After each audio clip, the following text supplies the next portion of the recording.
Bonjour à tous. Avec le développement d'Internet, au début des années 2000, ont commencé à apparaître des articles et des vidéos se proposant de mettre en doute, de manière plus ou moins argumentée, la version officielle de certains événements de l'histoire récente. L'exemple le plus marquant étant évidemment les doutes émis à propos des attentats du 11 septembre 2001, sur lesquels planent encore aujourd'hui de nombreuses questions, tant sur le déroulement exact des faits que sur les conditions de l'enquête qui s'ensuivit. Des documentaires comme Loose Change, mis en ligne sur Internet en 2005, ont largement contribué à susciter l'intérêt et le questionnement du public, au point que certaines personnalités du showbiz, comme Jean-Marie Bigard ou Mathieu Kassovitz, pour ce qui concerne la France, se sont même invités dans le débat public pour faire état de leurs troubles quant à certains éléments de la version officielle des événements. On sait qu'une telle attitude, celle qui consiste à envisager une autre version des faits que celle qui nous est donnée par les gouvernements et à leur suite par les médias, comporte de grands risques.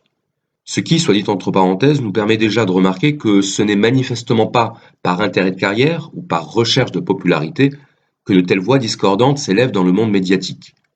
Le risque, c'est celui de la marginalisation et d'une mise à l'écart du débat, marginalisation qui tient tout entière dans le nom forgé spécialement pour désigner cette attitude de remise en cause, celui de conspirationnisme. Dans cette vidéo, je souhaiterais exposer un certain nombre d'arguments visant à montrer que ce terme, celui de conspirationnisme, est lui-même porteur d'ambiguïté, qui en font, nous le verrons, un concept hautement problématique. Évidemment, chacun sera libre de former son jugement à partir des éléments que je vais énoncer. Mon propos n'ayant pas vocation à créer de controverse, j'annonce que je me tiendrai en retrait de toute provocation et de toute attaque ad hominem, aussi bien dans cette vidéo que dans mes éventuelles réponses aux commentaires qu'elle suscitera. Tout d'abord, que désigne le mot de conspirationnisme ? Une définition donnée par Wikipédia est, je cite, « un mode de pensée tendant à expliquer les situations et événements négatifs par des complots ». Je m'appuierai sur cette définition. Une autre expression souvent employée pour parler du conspirationnisme est celle de théorie du complot. Nous emploierons indifféremment ces deux expressions dans cette vidéo. Le premier problème qui surgit avec le mot de conspirationnisme concerne le champ de signification qu'il recouvre. En effet, ce mot a pour effet d'effacer toute distinction entre une attitude qui serait seulement sceptique ou distanciée à l'égard de la version officielle d'un événement, une attitude de prudence intellectuelle en quelque sorte, et une attitude qui consisterait, à l'autre bout du spectre, à nier purement et simplement la réalité de l'événement en question, pour affirmer à sa place l'existence d'une élite de dirigeants occultes dont tous les événements, ou en tout cas les plus déterminants, seraient l'œuvre directe.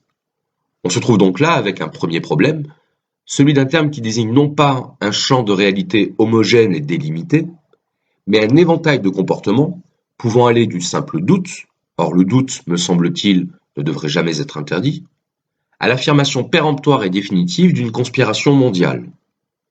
Ce problème est d'autant plus gênant que l'anticonspirationnisme prétend justement dénoncer le manque de rigueur et de rationalité des théoriciens du complot, mais a recours dans le même temps un terme qui entretient lui-même un amalgame grossier et une confusion des genres. J'insiste là-dessus.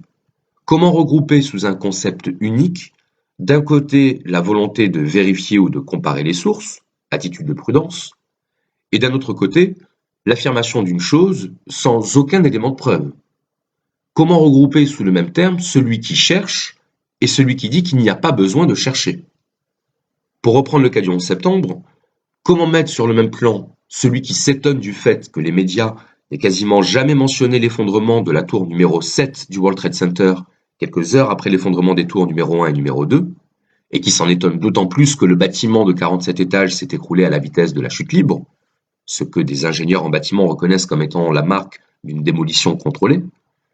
Comment mettre cette interrogation en équivalence avec l'affirmation selon laquelle, par exemple, les attentats du 11 septembre seraient le fait d'un gouvernement mondial, lui-même aux ordres d'une congrégation d'extraterrestres reptiliens?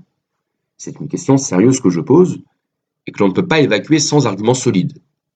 Je répète que nous sommes ici dans le cas de deux attitudes extrêmement hétérogènes quant à leur nature, quant à leur contenu et quant à leur modalité d'expression, et que dans un cas, on pose une question, tandis que dans l'autre, on répond, et on répond sans apporter de preuves. S'interroger relève-t-il déjà du conspirationnisme? Le mot conspirationnisme possède évidemment une charge symbolique très forte, ce qu'il faut toujours garder à l'esprit lorsqu'on analyse le sens et la portée d'un concept. Nous y reviendrons dans quelques instants. Il s'agit d'un néologisme qui a été forgé pour rendre compte de la tendance à remettre en cause, de manière systématique ou circonstancielle, la version officielle d'un événement. Mais l'expression même de version officielle pourrait nous occuper longtemps, puisque, dans de nombreux cas, la version officielle désigne davantage une sorte de consensus médiatique qui laisse malgré tout une place aux nuances et aux zones d'ombre. La meilleure preuve en est que tout le monde est d'accord pour dire que si l'on veut se forger un avis fiable, il importe de consulter différentes sources d'informations, différents journaux, différents sites internet, et ce afin de ne pas épouser aveuglément la position défendue par un seul organe d'information, toujours susceptible de manquer d'objectivité, voire d'être partisan. On nous incitera ainsi à comparer les sources pour faire le tri entre les faits et leurs interprétations. On peut ainsi dire que la version officielle est ce qui reste lorsqu'on a passé toutes les sources au filtre de la comparaison. Or, le seul fait que nous soyons encouragés à consulter plusieurs sources ne montre-t-il pas qu'il existe toujours un risque, plus ou moins élevé, que la version des faits proposée contienne des erreurs, des omissions, des oublis, voire des mensonges? Le seul fait de ne pas prendre un article de presse pour argent comptant, quand bien même il émanerait d'une source réputée fiable, est-ce déjà du conspirationnisme? Non, c'est l'attitude réglementaire pour un journaliste qui fait correctement son travail, pour un scientifique qui cherche à comprendre et à expliquer un phénomène, ou tout simplement pour un citoyen conscient et soucieux de véracité. On se retrouve donc, avec le terme de conspirationnisme, à mettre sur le même plan une investigation nourrie par le doute méthodique à l'égard des faits exposés, ce qui est pourtant le fondement même de la démarche scientifique, telle qu'elle a pu être définie notamment par Descartes au XVIIe siècle, et un comportement de réfutation systématique d'éléments jugés faux a priori, sans le moindre commencement de preuves matérielles.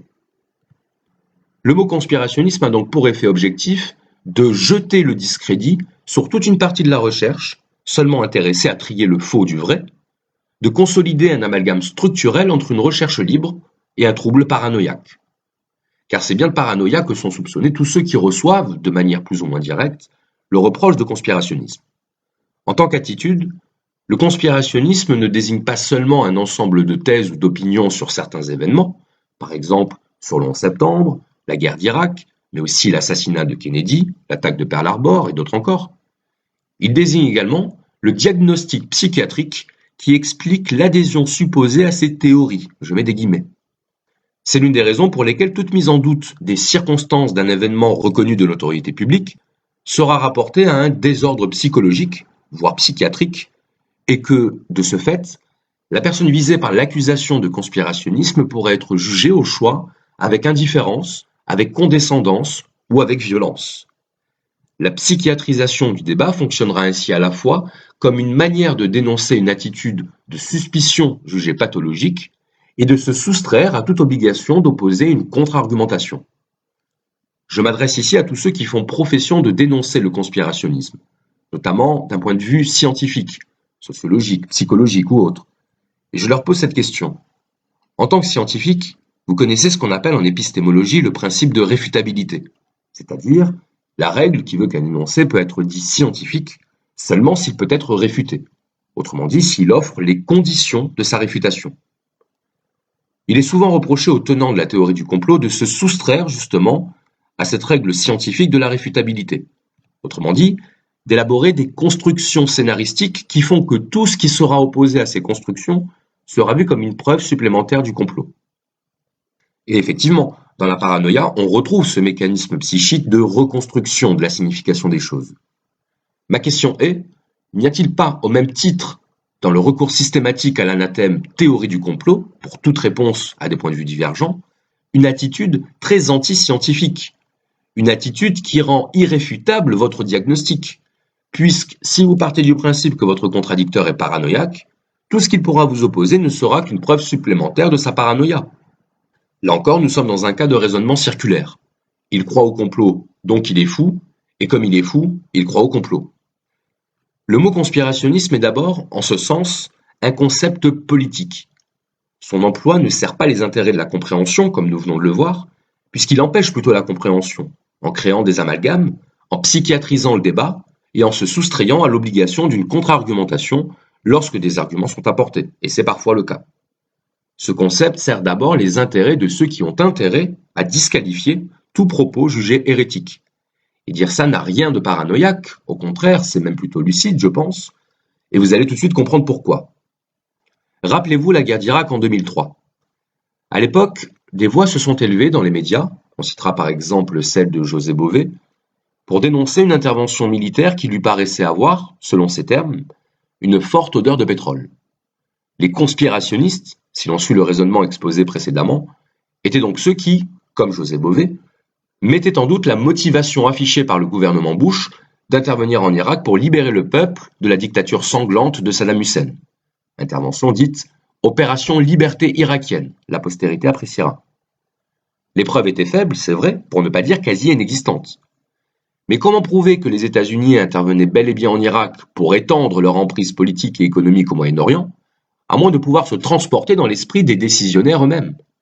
C'est donc sur une intuition qu'a germé le soupçon contre la guerre dite préventive d'Irak, intuition qui pouvait naître à l'esprit de ceux qui connaissaient la longue tradition impérialiste des États-Unis, qui connaissaient leur patriotisme militaire, qui percevaient la cohérence de cette intervention avec certains grands enjeux économiques, et qui permettaient au moins de dire, sans aller plus loin, qu'il était permis de douter des motivations altruistes et humanitaires de cette guerre.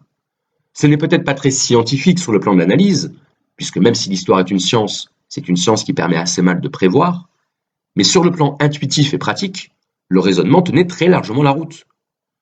Qu'on se dise partisan ou opposant de la théorie du complot, tout le monde acceptera, je pense, que la politique n'est pas la mise en œuvre d'un programme rationnel et objectif destiné à organiser le bonheur universel de l'humanité. La politique, ce sont des conflits et des stratégies, ce sont des traditions et des intérêts, ce sont des alliances et des changements d'alliances. À partir de là, dire que tout est complot ou présupposer que rien n'est complot, dans les deux cas, on est dans le déni du réel. Et là, mes compétences s'arrêtent. Revenons à la guerre d'Irak. Déjà à l'époque, on a répondu que la théorie du complot concernant la guerre en Irak était une attitude injustifiable et irresponsable, d'autant plus irresponsable que la vie de millions d'Irakiens était en jeu, puisque ce même gouvernement américain avait explicitement évoqué la menace de l'utilisation d'armes chimiques par Saddam Hussein. Or, que s'est-il passé? Le 5 février 2003, Colin Powell, secrétaire d'État américain en charge du dossier irakien, prononce son fameux discours devant le Conseil de sécurité de l'ONU. Je vais vous lire un extrait de la page Wikipédia sur, je cite, « Les armes de destruction massive en Irak ». Le 5 février 2003, Colin Powell reçoit le discours rédigé par Lewis Libby, directeur du cabinet du vice-président Richard Cheney. En découvrant le contenu douteux du document, Colin Powell s'écrie « Je ne vais pas lire cela, c'est de la merde ». Cependant, il passe quand même devant le Conseil de sécurité des Nations Unies pour tenter de dévoiler les preuves des activités illicites du régime baathiste. Il fait défiler des dessins de camions présentés comme des prototypes de laboratoires mobiles de recherche biologique, sur la base de faux renseignements de Curveball, ingénieur chimiste irakien à l'origine d'une des plus grandes supercheries de l'histoire du gouvernement, fait passer des photos satellites pour des usines d'armes chimiques et des bunkers, et présente finalement un flacon de poudre blanche, de l'anthrax. Durant la guerre d'Irak en mars 2003, l'inspecteur de l'ONU, Hans Blix, indique qu'il n'y avait pas d'armes de destruction massive en Irak. Les inspections américaines menées pendant la guerre s'accordent pour dire que l'Irak avait abandonné son programme nucléaire, chimique et biologique après 1991, bien que des résidus d'armes chimiques aient été retrouvés en revanche au nord de Bagdad. Le dossier cité par Colin Powell avait été fourni par l'administration de Tony Blair, qui reconnaîtra le 7 février 2003 des gaffes dans le dossier. Dès le 8 février, les journaux anglais identifient les vrais auteurs du rapport comme étant les services de communication de Downing Street et la pauvreté des sources utilisées par ces derniers, plagiat universitaire et sources suspectes. Jane Harman, élu démocrate de Californie, souligne que la propagande des armes de destruction massive irakiens est la plus grande manœuvre d'intoxication de tous les temps. Un groupe d'anciens experts de la CIA et du département d'État dénonce que les renseignements avaient déjà été faussés pour des raisons politiques, mais jamais de façon aussi systématique pour tromper nos représentants élus afin d'autoriser une guerre. Paul Wolfowitz, le numéro 2 du département de la Défense, a reconnu le mensonge d'État, en avouant que « nous nous sommes entendus sur un point », a-t-il précisé, les armes de destruction massive, parce que c'était le seul argument sur lequel tout le monde pouvait tomber d'accord. Colin Powell exprimera 2 ans plus tard son amertume. Interrogé sur ABC, il explique que cette présentation, en grande partie fausse, fait tache dans sa carrière. En 2011, Colin Powell demande à la CIA et au Pentagone des explications sur les fausses informations qui lui furent communiquées en 2003. Dans un entretien en 2013, Colin Powell déclare au sujet des armes de destruction massive en Irak que Saddam Hussein n'en possédait pas un gramme. Nous avons donc typiquement affaire ici à un exemple de théorie du complot qui s'est, au bout du compte, révélé exact. Attention, cela ne veut pas dire que tous ceux qui affirmaient que la guerre en Irak était une entreprise de manipulation avaient raison de le faire. Certains n'avaient peut-être aucune connaissance sérieuse du dossier et croyaient au complot parce qu'ils avaient décidé d'y croire préalablement à toute enquête. Mais cela veut dire en revanche qu'il est tout aussi frauduleux et inconséquent de tourner en dérision ce genre d'hypothèse sur le simple fait qu'elle relèverait d'une tendance au conspirationnisme. Une autre manière de le dire est: quel rapport l'anticonspirationnisme entretient-il avec les faits? Si les faits valident les hypothèses avancées par des conspirationnistes, les faits sont-ils en tort? Ou bien le mot conspirationnisme perd-il un peu de son efficience? C'est là le point essentiel de cette vidéo, dans la continuité de l'argument sur le principe de réfutabilité.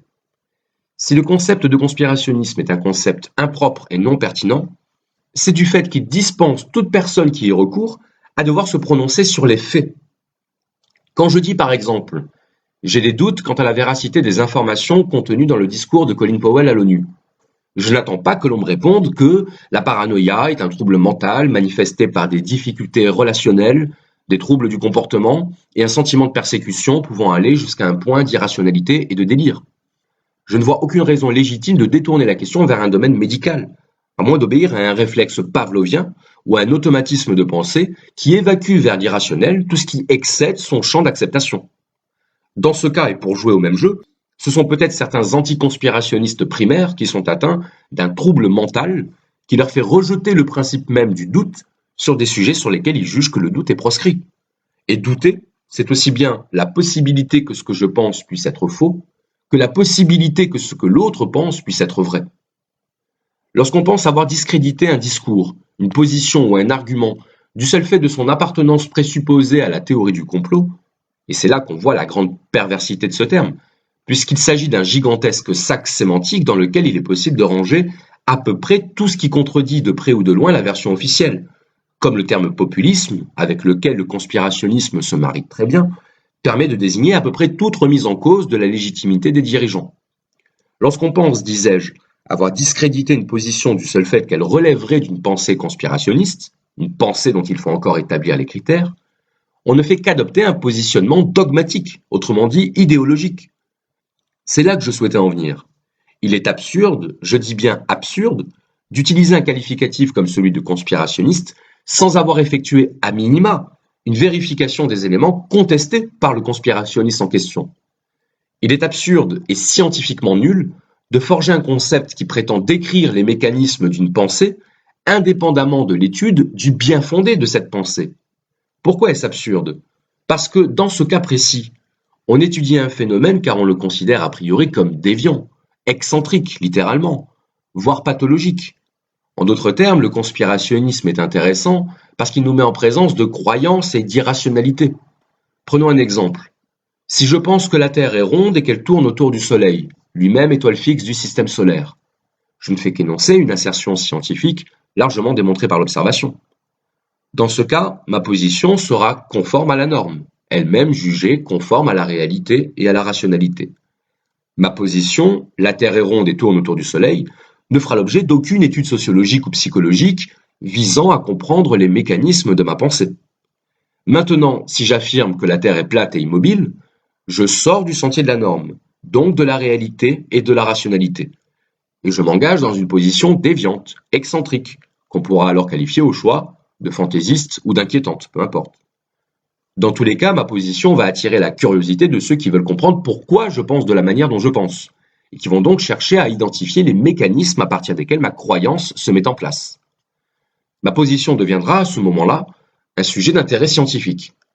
C'est bien le but de la science, éclairer ce qui est obscur, comprendre ce qui est étrange, voire étranger. D'où cette question. Comment prétendre expliquer les raisons qui font que certaines personnes pensent ce qu'elles pensent, doutent de ce dont elles doutent, affirment ce qu'elles affirment, indépendamment de toute étude sur la chose pensée, mise en doute ou affirmée. Cela vient directement du fait que l'on suppose, au départ, que les personnes qui adhèrent à ce genre d'opinion ont tort, ce qui nous dispense d'avoir à le vérifier de près. Si en 2003, j'avais exprimé mon doute quant au discours de Colin Powell au Conseil de sécurité des Nations Unies de la manière suivante. Je me méfie d'un gouvernement qui a plusieurs fois menti au cours de l'histoire récente, qui pratique l'interventionnisme militaire de manière pour le moins récurrente et qui possède une administration qui garde confidentiel bon nombre d'éléments qui seraient intéressants de livrer à l'opinion publique. Si je dis cela, en 2003, je suis considéré comme faisant partie de la mouvance conspirationniste. Et ce, même si ce que je dis a une légitimité, et se vérifiera de manière éclatante 10 ans plus tard. Voilà où est le problème. Au nom de la prétention scientifique à la rigueur et à l'exactitude, on en vient, dans les faits, à traiter de paranoïaques ou d'esprits faibles ceux qui ont pensé quelque chose qui s'est avéré. Et on alimente, ce faisant, d'autres paranoïaques qu'on prétend simultanément combattre. Au passage, 3 précisions. La première, c'est que, dans le débat, on peut faire preuve de dérision et de sarcasme, mais il faut savoir aussi de temps en temps prendre les gens qu'on a en face de nous au sérieux et cesser de croire que l'on détient forcément la clé du fonctionnement de leur pensée. Celui qui pense différemment n'est pas forcément un fou. La deuxième, c'est que parmi les prétendues théories du complot, certaines ne reposent pas seulement sur des croyances, mais sur des études. Autrement dit, elles ont, au sens antique du terme, un caractère scientifique. Scientifique signifiant ce qui relève d'un savoir. Il ne s'agit pas de croire, il s'agit de savoir. Et ceux qui croient peuvent aussi bien être conspirationnistes qu'anti-conspirationnistes. Ils sont l'un et l'autre dans une attitude de croyance. On peut être dans la croyance, on peut être dans l'irrationalité. La seule chose, c'est qu'on cesse alors de pouvoir communiquer par la raison, ce qui, du coup, rend le débat impossible. L'association du conspirationnisme à la paranoïa a un autre effet, quelles que soient d'ailleurs les intentions de ceux qui lancent cette accusation. C'est qu'elle interdit absolument de comprendre des phénomènes qui ne répondraient pas à des explications d'ordre scientifique, comme par exemple les phénomènes politiques. Reprenons notre exemple de la guerre d'Irak et déroulons ses implications. On apprend que Colin Powell a reconnu avoir menti lors de son discours à l'ONU. On apprend du même coup que la guerre en Irak a été construite sur un mensonge d'État, qui plus est sur un mensonge connu par des membres importants de l'administration, parmi lesquels au moins l'auteur du discours prononcé par Colin Powell lui-même. On apprend donc que les centaines de milliers de victimes civiles de cette guerre, auxquelles il faut ajouter les soldats américains eux aussi tués lors du conflit, puisqu'une ville n'a pas de nationalité ni d'opinion politique, tous ces morts sont la conséquence d'un mensonge d'État. À partir de là, 2 attitudes sont possibles. Petit a, considérer que ces faits sont isolés, circonstanciels et sans incidence sur d'autres faits, position anti-conspirationniste, ou bien petit b, considérer que ces faits font partie d'un tout, disons la politique militaire américaine de la fin du XXe siècle et du début du XXIe, et que dans ce cas, il est permis de faire des conjectures sur les mobiles qui font agir le gouvernement américain. La preuve, y a-t-il eu reconnaissance du mensonge de Colin Powell autre que celle de Colin Powell lui-même? Y a-t-il eu présentation d'excuses officielles, par exemple de la part du président Barack Obama, par rapport à cette intervention militaire construite sur un faux et ayant causé des centaines de milliers de victimes? Non, il n'y a rien de tel, pas à ma connaissance en tout cas. À partir de là, est-ce qu'il n'est pas naturel, ou du moins compréhensible, que certaines personnes adoptent une sorte de méfiance de principe, je dis bien de méfiance, pas de rejet a priori, à l'égard de l'action du gouvernement américain, alors même que ses dirigeants ne font rien pour diminuer cette méfiance? Si vous invitez quelqu'un chez vous, et que cette personne repart avec votre portefeuille que vous aviez laissé sur la table du salon, est-ce que vous allez le réinviter chez vous le lendemain en disant « Après tout, ce n'est arrivé qu'une fois, il ne faut pas être parano, il ne faut pas tomber dans le conspirationnisme ». Relever un mensonge, un vol, un préjudice, et adopter une certaine méfiance préventive à l'égard de son auteur, est-ce de la paranoïa?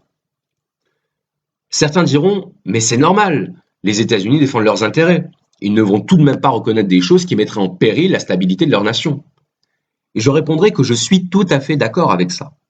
Et je suis d'autant plus d'accord que c'est exactement la source, selon moi, du problème quand on parle de conspirationnisme, la sauvegarde des intérêts. La politique, l'économie, la défense sont des domaines de lutte d'intérêts. C'est même ça qui les définit. Si l'histoire est faite de conflits, c'est que l'histoire est d'abord l'histoire de lutte d'intérêts. On ne va pas reprocher au patron d'une entreprise de vouloir faire du profit sur le dos de ses employés, puisque c'est précisément la finalité d'une entreprise de produire du profit sur le dos des employés. En revanche, lorsqu'une entreprise, pour faire du profit, a recours au mensonge, au trucage, à la violence, alors on ne peut pas dire que ça n'existe pas, et que ceux qui le pensent sont des esprits faibles et parano, parce qu'alors il devient impossible de discuter.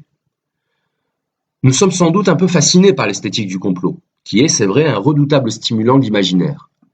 Mais remplaçons le mot complot par celui de lutte d'intérêts ou de rapport de force, et vous verrez que ce dont on se moque sous le nom de conspirationnisme ne désigne rien d'autre que la marche ordinaire du monde. Ce n'est pas un constat paranoïaque, ce n'est pas une vision cynique ou désabusée, c'est le résultat d'une observation qui n'a rien de nouveau. Espérons toutefois que l'anticonspirationnisme primaire, quant à lui, ne devienne pas le nouvel avatar du dogmatisme et du narcissisme, qui n'ont pour effet que celui de nous maintenir dans l'ignorance, et de nous, et du monde.